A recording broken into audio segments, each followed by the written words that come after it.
ಆಕಾಶವಾಣಿ ಪ್ರದೇಶ ಸಮಾಚಾರ ಓದುತ್ತಿರುವವರು ವಿದ್ಯಾ ಭಟ್.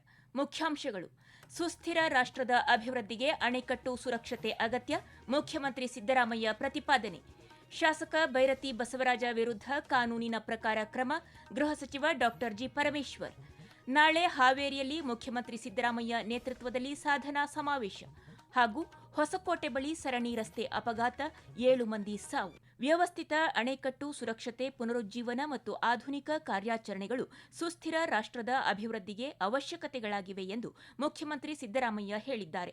ಬೆಂಗಳೂರಿನಲ್ಲಿಂದು ಆಯೋಜಿಸಿದ್ದ ಅಂತಾರಾಷ್ಟ್ರೀಯ ಅಣೆಕಟ್ಟು ಸುರಕ್ಷತಾ ಸಮ್ಮೇಳನ 2026 ಉದ್ಘಾಟಿಸಿ ಮಾತನಾಡಿದ ಮುಖ್ಯಮಂತ್ರಿ, ದೇಶದಲ್ಲಿ 70% ಅಣೆಕಟ್ಟುಗಳು 25 ವರ್ಷಗಳಿಗೂ ಮೇಲ್ಪಟ್ಟು ಹಳೆಯದಾಗಿದ್ದು, ಇವುಗಳ ವ್ಯವಸ್ಥಿತ ಸುರಕ್ಷತೆ ಕುರಿತು ಗಮನ ಹರಿಸಬೇಕಾಗಿದೆ. ಅಣೆಕಟ್ಟುಗಳು ಈಗ ಡಿಜಿಟಲ್ ವ್ಯವಸ್ಥೆಯಿಂದ ಕಾರ್ಯನಿರ್ವಹಿಸುತ್ತಿದ್ದು, ಭದ್ರತೆಯಲ್ಲಿ ಗುಪ್ತಚರ ವ್ಯವಸ್ಥೆಗಳ ಅಗತ್ಯವಿದೆ ಎಂದರು. ದೇಶದಲ್ಲಿ ಅತಿ ಹೆಚ್ಚು ಅಣೆಕಟ್ಟು ಹೊಂದಿರುವ ರಾಜ್ಯಗಳಲ್ಲಿ ಕರ್ನಾಟಕವೂ ಒಂದಾಗಿದೆ. ರಾಜ್ಯದಲ್ಲಿ 231 ಅಣೆಕಟ್ಟುಗಳಿದ್ದು, ದೇಶದಲ್ಲಿ 6ನೇ ಸ್ಥಾನದಲ್ಲಿದೆ. ಮೈಸೂರು ಮಹಾರಾಜರು, ವಿಶೇಷವಾಗಿ ನಾಲ್ವಡಿ ಕೃಷ್ಣರಾಜ ಒಡೆಯರ್, ಬರಡು ಪ್ರದೇಶವನ್ನು ಫಲವತ್ತಾದ ಬಯಲುಗಳಾಗಿ ಪರಿವರ್ತಿಸಿದರು. ನಂತರ ದೇವರಾಜ ಅರಸು ಆಡಳಿತದಿಂದ ಇಲ್ಲಿಯವರೆಗೂ ಸಮಾನ ಪ್ರಾದೇಶಿಕ ಅಭಿವೃದ್ಧಿಗಾಗಿ ನೀರಾವರಿ ವ್ಯವಸ್ಥೆಯ ವಿಸ್ತರಣೆಗೆ ಆದ್ಯತೆ ನೀಡಲಾಗಿದೆ ಎಂದರು. ಅಣೆಕಟ್ಟುಗಳು ಕರ್ನಾಟಕವನ್ನು ಸಾಮಾಜಿಕ, ಆರ್ಥಿಕ ಸ್ಥಿತಿಯನ್ನಲ್ಲದೆ ಪರಿಸರವನ್ನು ಮಾರ್ಪಡಿಸಿವೆ. ಮುಂಗಾರಿನ ಅನಿಶ್ಚಿತತೆಯನ್ನು ಪರಿವರ್ತಿಸುವಲ್ಲಿ ಯಶಸ್ವಿಯಾಗಿದೆ. ಜಲವಿದ್ಯುತ್ ಮತ್ತು ಬಹುಪಯೋಗಿ ಜಲಾಶಯಗಳು ಅಪಾರ ಶಕ್ತಿ ಮತ್ತು ನೀರಿನ ಭದ್ರತೆ ಒದಗಿಸುತ್ತಿವೆ. ಕರ್ನಾಟಕದಲ್ಲಿ 4800 ಮೆಗಾವ್ಯಾಟ್ ವಿದ್ಯುತ್ ಸಾಮರ್ಥ್ಯವಿದ್ದು, ರಾಜ್ಯದ ಜಲಾಶಯಗಳಲ್ಲಿ 106 ಟಿಎಂಸಿ ಅಡಿ ನೀರನ್ನು ಸಂಗ್ರಹಿಸಬಹುದಾಗಿದೆ ಎಂದರು. ಕೇಂದ್ರ ಜಲಶಕ್ತಿ ಖಾತೆ ರಾಜ್ಯ ಸಚಿವ ರಾಜಭೂಷಣ್ ಚೌಧರಿ, ಉಪಮುಖ್ಯಮಂತ್ರಿ ಡಿಕೆ ಶಿವಕುಮಾರ್ ಮತ್ತಿತರರು ಉಪಸ್ಥಿತರಿದ್ದರು. ಅಪರಾಧ ಪ್ರಕರಣಗಳಲ್ಲಿ ಬಂಧನಕ್ಕೊಳಗಾಗಿರುವ ಶಾಸಕ ಬೈರತಿ ಬಸವರಾಜ ವಿರುದ್ಧ ಪೊಲೀಸರು ಕಾನೂನು ಕ್ರಮ ಕೈಗೊಂಡಿದ್ದಾರೆ ಎಂದು ಗೃಹ ಸಚಿವ ಡಾ ಜಿ. ಪರಮೇಶ್ವರ್ ತಿಳಿಸಿದ್ದಾರೆ. ಬೆಂಗಳೂರಿನಲ್ಲಿಂದು ಸುದ್ದಿಗಾರರೊಂದಿಗೆ ಮಾತನಾಡಿದ ಅವರು, ಹೈಕೋರ್ಟ್ ಆದೇಶ ಪ್ರಶ್ನಿಸಿ ಬಸವರಾಜು ಸುಪ್ರೀಂಕೋರ್ಟ್ನಲ್ಲಿ ಸಲ್ಲಿಸಿದ್ದ ಅರ್ಜಿ ವಜಾ ಹಿನ್ನೆಲೆಯಲ್ಲಿ ಅವರನ್ನು ಪೊಲೀಸರು ಬಂಧಿಸಿದ್ದು, ವಿಚಾರಣೆ ನಡೆಸುತ್ತಿದ್ದಾರೆ ಎಂದರು. ರಾಜ್ಯದಲ್ಲಿ ನಾಯಕತ್ವ ಬದಲಾವಣೆ ವಿಚಾರದಲ್ಲಿ ಮೌನವಾಗಿರುವಂತೆ ಎಐಸಿಸಿ ಪಕ್ಷದ ನಾಯಕರಿಗೆ ಸೂಚನೆ ನೀಡಿದ್ದು, ಸೂಕ್ತ ಸಂದರ್ಭದಲ್ಲಿ ತೀರ್ಮಾನ ಕೈಗೊಳ್ಳಲಿದೆ ಎಂದರು.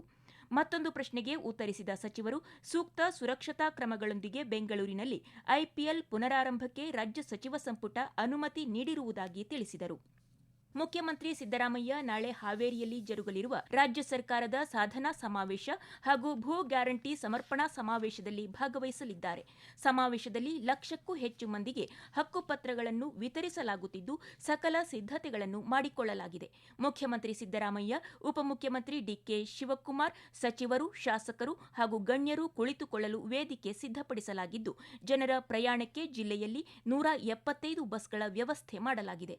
ಸಮಾವೇಶಕ್ಕೆ ಬರುವ ಜನರ ಭದ್ರತೆಗೆ ಹೆಚ್ಚಿನ ಆದ್ಯತೆ ನೀಡಲಾಗಿದೆ.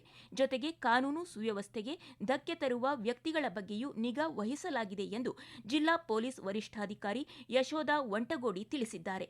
ಸಮಾವೇಶದ ಪ್ರತಿಯೊಂದು ದೃಶ್ಯಗಳನ್ನು ಸೆರೆಹಿಡಿಯಲು 60 ಸಿಸಿಟಿವಿ ಕ್ಯಾಮೆರಾಗಳ ವ್ಯವಸ್ಥೆ ಮಾಡಲಾಗಿದೆ ಎಂದು ಅವರು ಮಾಹಿತಿ ನೀಡಿದ್ದಾರೆ. 1951ರ ಪ್ರಜಾಪ್ರತಿನಿಧಿ ಕಾಯ್ದೆಯ ಸೆಕ್ಷನ್ 62(5)ಕ್ಕೆ ತಿದ್ದುಪಡಿ ತರುವ ಮೂಲಕ ವಿಚಾರಣಾಧೀನ ಕೈದಿಗಳಿಗೆ ಮತದಾನದ ಹಕ್ಕು ನೀಡಬೇಕೆಂದು ರಾಜ್ಯಸಭಾ ಸಂಸದ ಈರಣ್ಣ ಕಡಾಡಿ ಹೇಳಿದ್ದಾರೆ. ಸಂಸತ್ತಿನ ಬಜೆಟ್ ಅಧಿವೇಶನದ ಚರ್ಚೆಯಲ್ಲಿ ಪಾಲ್ಗೊಂಡು ಮಾತನಾಡಿದ ಅವರು, ದೇಶದ ಜೈಲುಗಳಲ್ಲಿರುವ ಸುಮಾರು 4,09,000 ಕೈದಿಗಳಲ್ಲಿ 77%ಕ್ಕೂ ಹೆಚ್ಚು, ಅಂದರೆ ಸುಮಾರು 3,08,000 ಜನರು ವಿಚಾರಣಾಧೀನ ಕೈದಿಗಳಾಗಿದ್ದಾರೆ ಎಂದು ತಿಳಿಸಿದರು. ಕಾನೂನಿನ ದೃಷ್ಟಿಯಲ್ಲಿ ಇನ್ನೂ ನಿರ್ದೋಷಿಗಳಾಗಿಯೇ ಇರುವ ವಿಚಾರಣಾಧೀನ ಕೈದಿಗಳಿಗೆ ಮತದಾನದ ಹಕ್ಕಿಲ್ಲ. ಈ ತಾರತಮ್ಯವನ್ನು ಹೋಗಲಾಡಿಸಲು 1951ರ ಪ್ರಜಾಪ್ರತಿನಿಧಿ ಕಾಯ್ದೆಯ ಸೆಕ್ಷನ್ 62(5)ಕ್ಕೆ ತಿದ್ದುಪಡಿ ತರುವುದು ಅಗತ್ಯವಾಗಿದೆ ಎಂದು ಅವರು ಸದನದ ಗಮನ ಸೆಳೆದರು. ಪ್ರದೇಶ ಸಮಾಚಾರ ಕೇಳುತ್ತಿದ್ದೀರಿ.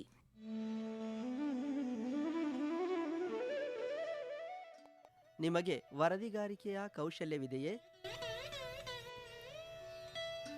ನೀವು ಸುದ್ದಿಯ ವಾಸನೆ ಗ್ರಹಿಸಬಲ್ಲಿರಾ?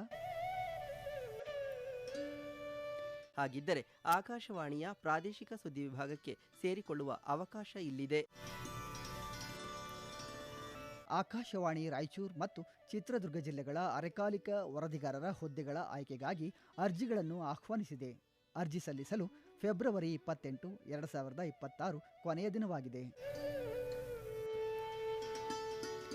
ಹೆಚ್ಚಿನ ವಿವರಗಳಿಗೆ ನಮ್ಮ ಫೇಸ್ಬುಕ್ ಪೇಜ್ ಆಕಾಶವಾಣಿ ವಾರ್ತೆ ಕನ್ನಡ ಅಥವಾ ಎಕ್ಸ್ ಖಾತೆ ಮತ್ತು ಇನ್ಸ್ಟಾಗ್ರಾಂ ಖಾತೆ ಆಕಾಶವಾಣಿ ನ್ಯೂಸ್ ಕನ್ನಡವನ್ನು ಸಂಪರ್ಕಿಸಬಹುದು.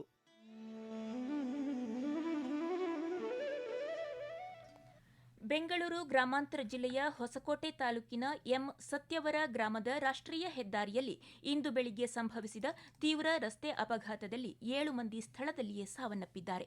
ಕಾರು, ಬೈಕ್ ಹಾಗೂ ಕ್ಯಾಂಟರ್ ನಡುವೆ ಸರಣಿ ಅಪಘಾತ ಸಂಭವಿಸಿದ್ದು, ಕಾರಿನಲ್ಲಿದ್ದ 6 ಜನ ಹಾಗೂ ಬೈಕ್ ಸವಾರ ಸ್ಥಳದಲ್ಲಿಯೇ ಸಾವನ್ನಪ್ಪಿದ್ದಾರೆ. ಕ್ಯಾಂಟರ್ ವಾಹನ ಮಗುಚಿ ಬಿದ್ದಿದ್ದು, ಚಾಲಕನಿಗೆ ತೀವ್ರ ಗಾಯಗಳಾಗಿವೆ. ಮೃತದೇಹವನ್ನು ಹೊಸಕೋಟೆಯ ಸರ್ಕಾರಿ ಆಸ್ಪತ್ರೆಗೆ ರವಾನಿಸಲಾಗಿದ್ದು, ಸ್ಥಳಕ್ಕೆ ಐಜಿಪಿ ಲಾಭೂರಾಮ್, ಜಿಲ್ಲಾ ಪೊಲೀಸ್ ವರಿಷ್ಠಾಧಿಕಾರಿ ಚಂದ್ರಕಾಂತ್ ಭೇಟಿ ನೀಡಿ ಪರಿಶೀಲನೆ ನಡೆಸಿದ್ದಾರೆ. ಕೇಂದ್ರ ಸರ್ಕಾರ ಜಾರಿಗೊಳಿಸಿರುವ ವಿಕಸಿತ ಭಾರತ ಜಿರಾಮ್ಜಿ ಎಂಬ ಹೊಸ ಕಾಯ್ದೆ ಗ್ರಾಮೀಣಾಭಿವೃದ್ಧಿಗೆ ಸಹಕಾರಿಯಾಗಿದೆ ಎಂದು ಬಿಜೆಪಿ ರೈತ ಮೋರ್ಚಾ ರಾಜ್ಯ ಕಾರ್ಯದರ್ಶಿ ಅಶೋಕ್ ಹೇಳಿದರು. ಮದ್ದೂರಿನಲ್ಲಿ ಸುದ್ದಿಗಾರರೊಂದಿಗೆ ಮಾತನಾಡಿದ ಅವರು, ಈ ಯೋಜನೆಯು ಅತ್ಯಂತ ಪಾರದರ್ಶಕತೆ, ಉತ್ತಮ ಕಾರ್ಮಿಕ ನೀತಿ, ಹಳ್ಳಿಗಳ ಸರ್ವಾಂಗೀಣ ಅಭಿವೃದ್ಧಿ ಉದ್ದೇಶ ಒಳಗೊಂಡಿದೆ ಎಂದು ತಿಳಿಸಿದ್ದಾರೆ. ನರೇಗಾ ಯೋಜನೆಯಡಿ ಫಲಾನುಭವಿಗಳಿಗೆ ಪ್ರತಿ ವರ್ಷ 100 ದಿನಗಳ ಉದ್ಯೋಗ ಖಾತರಿ ಸಿಗುತ್ತಿತ್ತು. ಆದರೆ ವಿಬಿ ಜಿರಾಮ್ಜಿ ಯೋಜನೆಯಡಿ 125 ದಿನಗಳ ಖಾತರಿ ಉದ್ಯೋಗ ಸಿಗಲಿದೆ. ಗ್ರಾಮೀಣ ಮೂಲಸೌಕರ್ಯ ವ್ಯವಸ್ಥೆ ಸುಧಾರಿಸಲಿದೆ ಎಂದು ತಿಳಿಸಿದರು. ಈ ಬಾರಿಯ ರಾಜ್ಯ ಬಜೆಟ್ನಲ್ಲಿ ಕರಾವಳಿ ಜಿಲ್ಲೆಗಳ ವಿವಿಧ ಅಭಿವೃದ್ಧಿ ಯೋಜನೆಗಳಿಗೆ ಅಗತ್ಯ ಅನುದಾನವನ್ನು ಮುಂದಿನ ರಾಜ್ಯ ಬಜೆಟ್ನಲ್ಲಿ ಮೀಸಲಿಡಬೇಕು ಎಂದು ದಕ್ಷಿಣ ಕನ್ನಡ, ಉಡುಪಿ ಮತ್ತು ಉತ್ತರ ಕನ್ನಡ ಜಿಲ್ಲೆಗಳ ಜನಪ್ರತಿನಿಧಿಗಳು ಆಗ್ರಹಿಸಿದ್ದಾರೆ. ಕರಾವಳಿ ಅಭಿವೃದ್ಧಿ ಮಂಡಳಿಯ ಸಭೆಯಲ್ಲಿ ದಕ್ಷಿಣ ಕನ್ನಡ, ಉಡುಪಿ ಮತ್ತು ಉತ್ತರ ಕನ್ನಡ ಜಿಲ್ಲೆಗಳ ಸಚಿವರು, ಶಾಸಕರು ಭಾಗವಹಿಸಿ ಕರಾವಳಿಯ ಅಭಿವೃದ್ಧಿಯನ್ನು ಸಮಗ್ರವಾಗಿ ಪರಿಗಣಿಸಿ ಅಭಿವೃದ್ಧಿ ಯೋಜನೆಗಳನ್ನು ಜಾರಿಗೆ ತರಬೇಕು ಎಂದು ಆಗ್ರಹಿಸಿದರು. ವಿಧಾನಸಭಾ ಅಧ್ಯಕ್ಷ ಯುಟಿ ಖಾದರ್ ಮಾತನಾಡಿ, ಕಡಲ್ಕೊರೆತ ನಿಯಂತ್ರಣಕ್ಕೆ ಕಡಲತೀರ ಪ್ರದೇಶದಲ್ಲಿ ಉತ್ತಮ ಗುಣಮಟ್ಟದ ರಸ್ತೆಗಳನ್ನು ಎತ್ತರದಲ್ಲಿ ನಿರ್ಮಿಸಿದರೆ ಕೊರೆತ ತಡೆಯುವುದರೊಂದಿಗೆ ಸಂಚಾರ ವ್ಯವಸ್ಥೆ ಸುಧಾರಣೆಗೂ ಸಹಕಾರಿಯಾಗಲಿದೆ. ಇದು ಇಲ್ಲಿನ ಪ್ರವಾಸೋದ್ಯಮ ಕ್ಷೇತ್ರದ ಅಭಿವೃದ್ಧಿಗೂ ಸಹಕಾರಿಯಾಗಲಿದೆ ಎಂದು ಹೇಳಿದರು. ಮೀನುಗಾರಿಕೆ ಮತ್ತು ಬಂದರು ಸಚಿವ ಮಂಕಾಳ ಎಸ್ ವೈದ್ಯ ಮಾತನಾಡಿ, ಕರಾವಳಿಯ 3 ಜಿಲ್ಲೆಗಳ 13 ಮೀನುಗಾರಿಕೆ ಬಂದರುಗಳ ವ್ಯಾಪ್ತಿಯಲ್ಲಿ 70 ಕೋಟಿ ರೂಪಾಯಿ ವೆಚ್ಚದಲ್ಲಿ ಹೂಳೆತ್ತಲು ನಿರ್ಧರಿಸಲಾಗಿದೆ. ಈ ಬಗ್ಗೆ ಮುಖ್ಯಮಂತ್ರಿಯವರೊಂದಿಗೆ ಚರ್ಚಿಸಿದ್ದು, ಅನುದಾನ ಸಿಗುವ ನಿರೀಕ್ಷೆ ಇದೆ ಎಂದರು. ಇಂದು ಸಂಜೆ ಉದ್ಘಾಟನೆಗೊಳ್ಳಲಿರುವ ಹಂಪಿ ಉತ್ಸವದ ಭಾಗವಾಗಿ ಇಂದು ಬೆಳಿಗ್ಗೆ ವಿಜಯನಗರದ ಕಮಲಾಪುರದಲ್ಲಿ ಜೋಡೆತ್ತುಗಳ ಪ್ರದರ್ಶನ ಆಯೋಜಿಸಿತ್ತು. ಈ ಬಾರಿಯ 180 ಜೋಡೆತ್ತುಗಳ ಪ್ರದರ್ಶನ ಆಕರ್ಷಣೀಯವಾಗಿತ್ತು. ಜಿಲ್ಲೆಯ ವಿವಿಧ ತಾಲೂಕುಗಳಿಂದ ಆಗಮಿಸಿದ ರೈತರು ಕಿಲಾರಿ, ಹಳ್ಳಿಕಾರ್ ಸೇರಿದಂತೆ ವಿವಿಧ ಜಾತಿಯ ತಮ್ಮ ರಾಸುಗಳ ಪ್ರದರ್ಶನ ನಡೆಸಿದರು. ಈ ಕುರಿತು ಪಶುಸಂಗೋಪನಾ ಇಲಾಖೆಯ ಉಪನಿರ್ದೇಶಕ ರವಿಯವರು ಆಕಾಶವಾಣಿಯೊಂದಿಗೆ ಹೆಚ್ಚಿನ ಮಾಹಿತಿಯನ್ನ ಹಂಚಿಕೊಂಡರು.